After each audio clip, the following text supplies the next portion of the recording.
Qu'est-ce qui est vraiment nécessaire? Je vais vous donner la réponse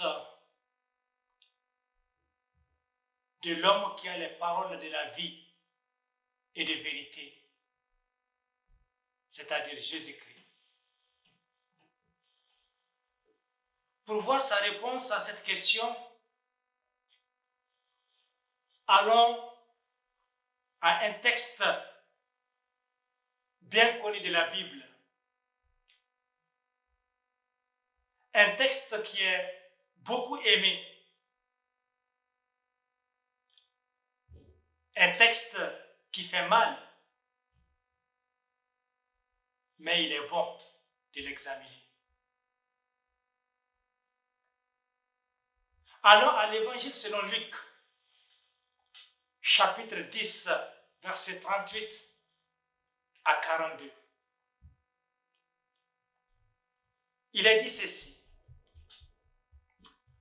Comme Jésus était en chemin avec ses disciples, il entra dans un village et une femme nommée Marthe le reçut dans sa maison.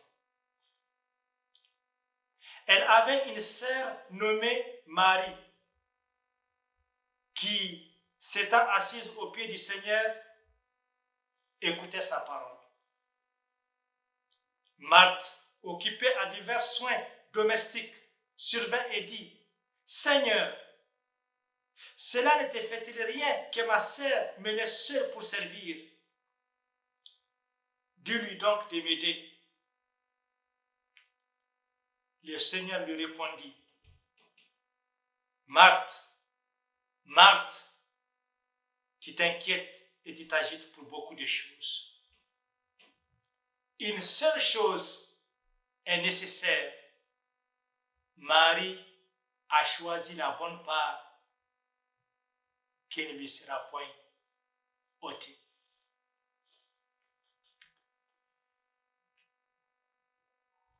Ce texte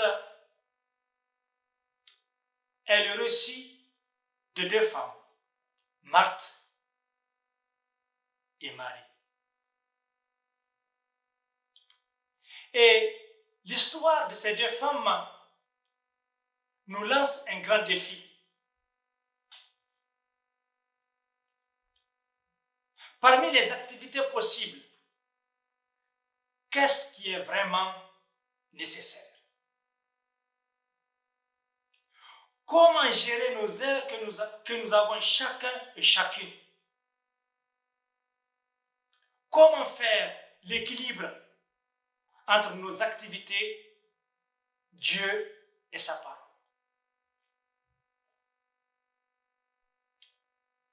Luc chapitre 10, versets 38 à 42, nous présente trois personnages et chacune dans ses priorités.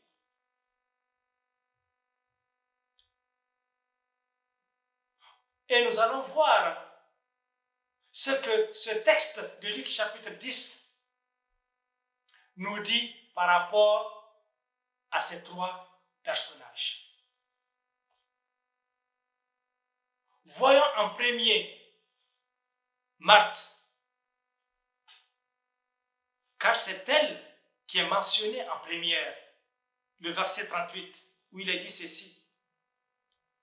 Comme Jésus était en chemin avec ses disciples, il entra dans un village et une femme nommée Marthe le reçut dans sa maison.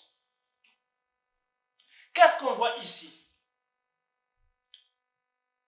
C'est Marthe qui reçoit en premier Jésus et ses disciples. Elle les reçoit dans sa maison. Marthe aimait le Seigneur. Elle sert. Elle avait le don de l'hospitalité. Marthe était une femme qui veut servir et elle aime honorer Jésus-Christ par son hospitalité. Mais Marthe a un problème.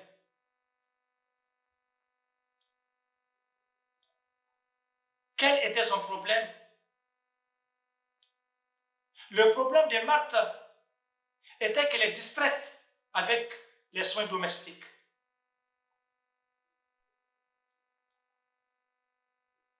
Et cela se voit au verset 40. Marthe, occupée à divers soins domestiques, survint et dit, Seigneur, cela ne te fait-il rien que ma sœur me laisse seule pour servir? Dis-lui donc de m'aider.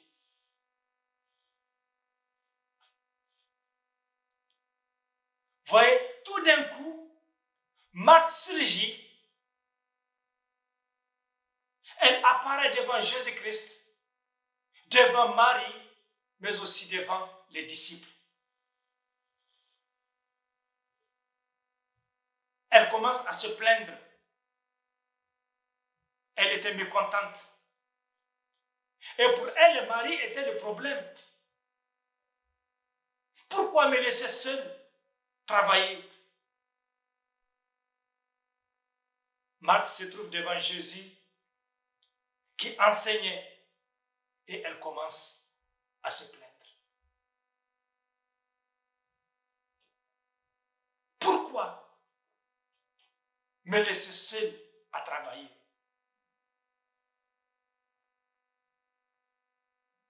Marthe se trouve devant Jésus qui enseigne et elle commence à se plaindre.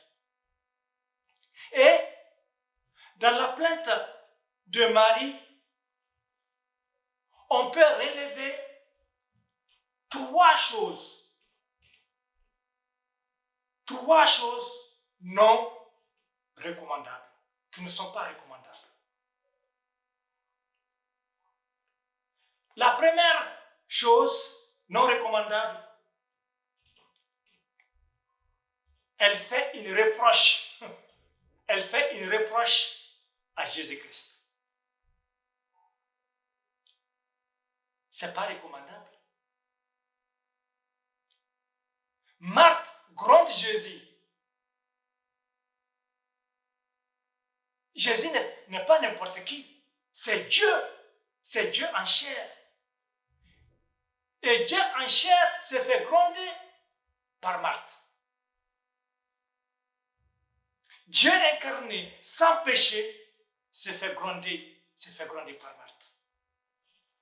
Elle dit à Jésus, cela ne te fait rien que ma sœur me laisse seule à travailler.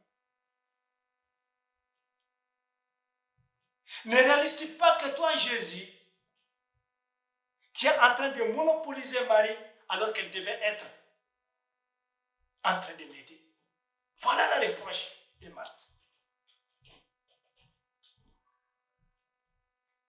Et la deuxième chose non recommandable qui sont dans les propos de Marthe, elle donne un commandement à Jésus de faire travailler Marie.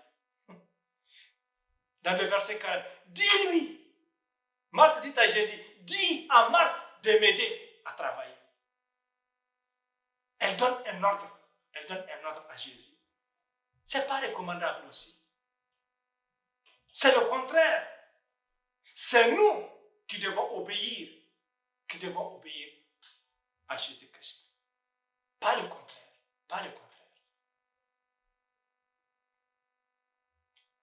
Et la troisième chose qu'on trouve non recommandable dans la plainte de Marie, c'est qu'elle a essayé de faire éloigner sa sœur de Jésus-Christ. Elle a essayé. Et je crois que c'est la plus grande faute. C'est la plus grande faute. La Bible nous dit, soyons de ceux qui avancent avec Jésus-Christ et non de ceux qui se retirent de lui pour perdre leur âme. Le problème de Marthe, c'est que sa distraction son activité l'a causé à vouloir éloigner une personne de Jésus-Christ, au lieu de la rapprocher de Jésus-Christ. Et Matthieu chapitre 18, le verset 6 dit ceci, et c'est Jésus qui parle. Mais si quelqu'un de ces petits qui croient en moi, dis-moi, si quelqu'un scandalisait un de ces petits qui croient en moi, il vaudrait mieux pour lui qu'on suspendît à son cou une meule et qu'on le jetât au fond de la mer. Au fond de la mer. Bien-aimés en Christ, attention. Attention aux choses qui peuvent nous distraire du Seigneur. Rien ne doit substituer le Seigneur. Rien ne doit ralentir notre relation avec le Seigneur. S'il remplace le Seigneur, c'est un problème. C'est un problème. Voyons maintenant le deuxième personnage, Marie. Verset 39. Il est dit ceci. Marthe, donc elle, avait une sœur nommée Marie qui s'était assise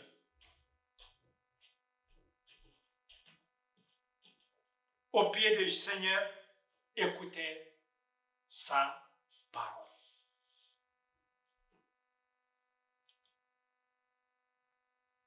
Marthe et Marie étaient apparemment les deux à la cuisine.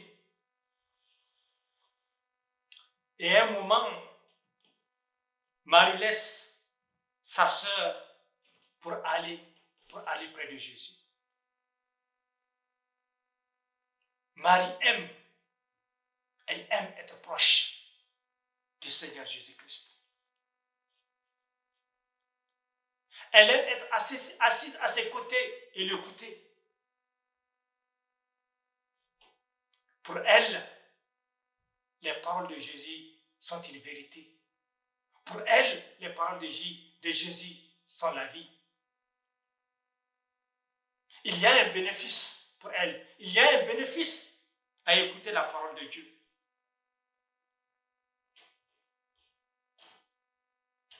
La parole de Dieu fait du bien pour elle. Voilà pourquoi Marie aimait être au pied du Seigneur. Le psaume chapitre 1, verset 1 à 2 nous dit ceci. C'est David, le roi David, le prophète David qui parle.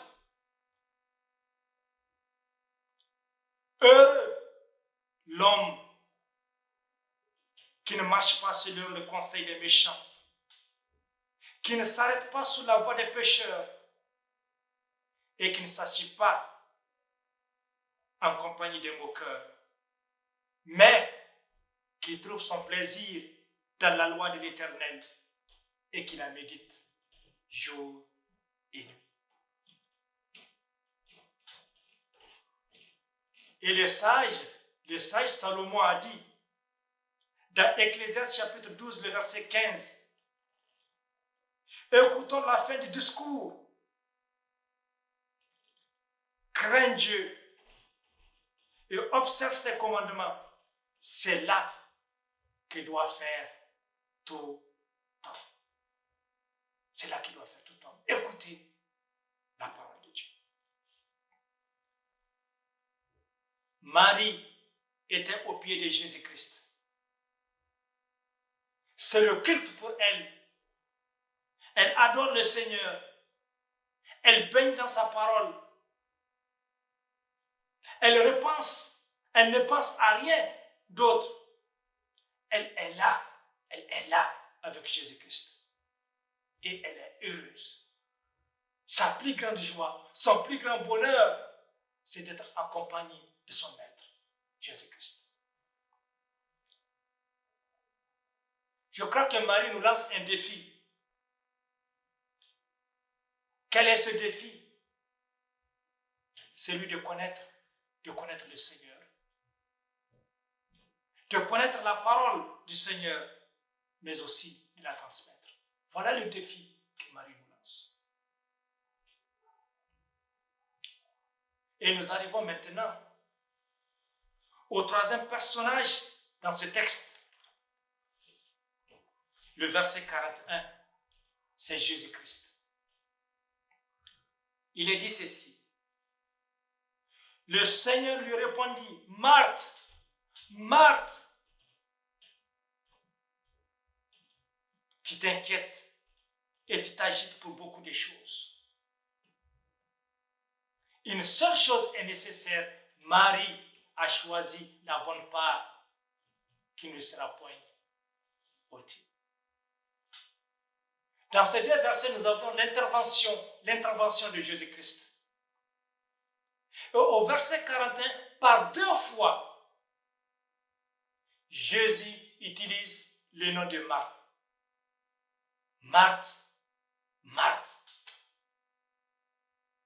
Jésus regarde Marthe droit dans les yeux et dit, Marthe, tu t'inquiètes, tu t'agites, tu es distraite, tu t'affoles pour beaucoup de choses. J'ai pitié de toi, j'ai pitié de toi. Toi, Marthe, tes priorités sont à l'envers. Reviens à l'essentiel. Et au verset 42, Jésus lui donne une leçon. La leçon est donnée. Jésus dit, une seule chose est nécessaire.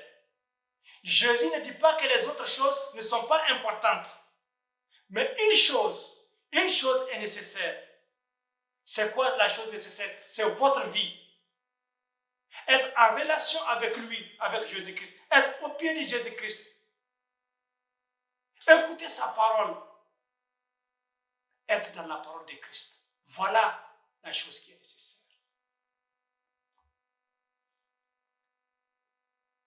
Comme quoi, la relation avec Jésus-Christ est très, très nécessaire. C'est la seule chose nécessaire. Bien-aimés, ayons des priorités justes. Investissons dans le royaume de Dieu. Matthieu 6, verset 33 nous dit, cherchez premièrement le royaume et la justice de Dieu, et toutes ces choses vous seront données par-dessus. Quelle est ta priorité? Jésus nous exhorte à prendre du temps avec lui, à avoir une relation avec lui. Lire la Bible, prier, avoir une communion intime avec Jésus-Christ. C'est la chose nécessaire. Que Dieu nous aide dans la relation avec le Seigneur Jésus-Christ.